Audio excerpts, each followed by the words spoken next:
ವಿಮಾನದಲ್ಲಿ ಕಂಠಪೂರ್ತಿ ಮದ್ಯ ಸೇವಿಸಿದ ವ್ಯಕ್ತಿಯೊಬ್ಬ ತನ್ನ ಸೀಟ್ನಲ್ಲಿ ಕುಳಿತುಕೊಳ್ಳಲು ನಿರಾಕರಿಸಿ ಗಲಾಟೆ ಮಾಡಿದ್ದಾರೆ.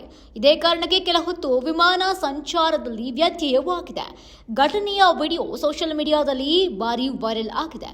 ಆಕಾಶ ಏರ್ ವಿಮಾನ ಟೇಕ್ ಆಫ್ಗೆ ಸಿದ್ಧವಾಗ್ತಾ ಇದ್ದಂತೆ ಪಾನ ಮತ್ತ ವ್ಯಕ್ತಿ ಗಲಾಟೆ ನಡೆಸುತ್ತಾ ಇರುವುದು ವಿಡಿಯೋದಲ್ಲಿ ಸೆರೆಯಾಗಿದೆ.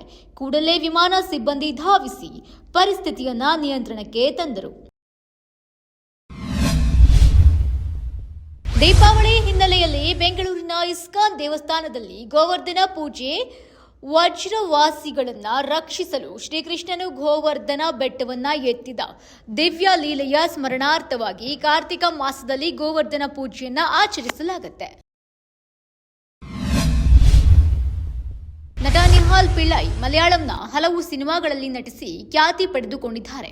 ಮುಂಬೈ ಪೊಲೀಸ್ ಮತ್ತು ಟಿಯಾನ್ ಸಿನಿಮಾದಲ್ಲಿನ ನಟನೆಗಾಗಿ ಇವರು ಹೆಚ್ಚು ಹೆಸರು ಮಾಡಿದ್ರು. ತಮ್ಮ ಯೂಟ್ಯೂಬ್ ಚಾನೆಲ್ ಒಂದು ಹ್ಯಾಪಿ ಫ್ಯಾಮಿಲಿ ಮೂಲಕ ಹಲವು ಇಂಟ್ರೆಸ್ಟಿಂಗ್ ವಿಚಾರಗಳನ್ನು ಮಾತನಾಡಿದ್ದಾರೆ. ಬಾಲ್ಯದಲ್ಲಿ ತಮಗೆ ಆದ ಲೈಂಗಿಕ ದೌರ್ಜನ್ಯದ ಆಘಾತಕಾರಿ ವಿಚಾರವೊಂದನ್ನು ಬಹಿರಂಗಪಡಿಸಿದ್ದಾರೆ. ವರ್ಷದ 365 ದಿನವೂ ಸೂರ್ಯ ಪ್ರಕಾಶಮಾನವಾಗಿ ಇರ್ತಾನೆ. ಅಮಾವಾಸ್ಯೆ ದಿನ ಚಂದ್ರ ಇರೋದಿಲ್ಲ. ಸಿದ್ದರಾಮಯ್ಯನವರೇ, ಈ ಬೇಸಿಕ್ ಅರ್ಥ ಮಾಡಿಕೊಳ್ಳಿ. ತಮಗೆ ಅಮಾವಾಸ್ಯೆಯಿಂದ ಸಿಎಂ ಸಿದ್ದರಾಮಯ್ಯನವರಿಗೆ ಸಂಸದ ತೇಜಸ್ವಿ ಸೂರ್ಯ ಚಾಟಿ ಏಟನ್ನ ಕೊಟ್ಟಿದ್ದಾರೆ. ಬಹುಶಃ ನೀವು ಈ ಚಂದ್ರನ ನೋಡಿ ಪೂಜೆ ಮಾಡೋರ ಜೊತೆ ಜಾಸ್ತಿ ಇದ್ದು ಅಮಾವಾಸ್ಯೆ ಮತ್ತು ಹುಣ್ಣಿಮೆಗೆ ಸೂರ್ಯ ಇಲ್ಲ ಎಂದು ಕನ್ಫ್ಯೂಸ್ ಆಗಿದ್ದೀರಿ.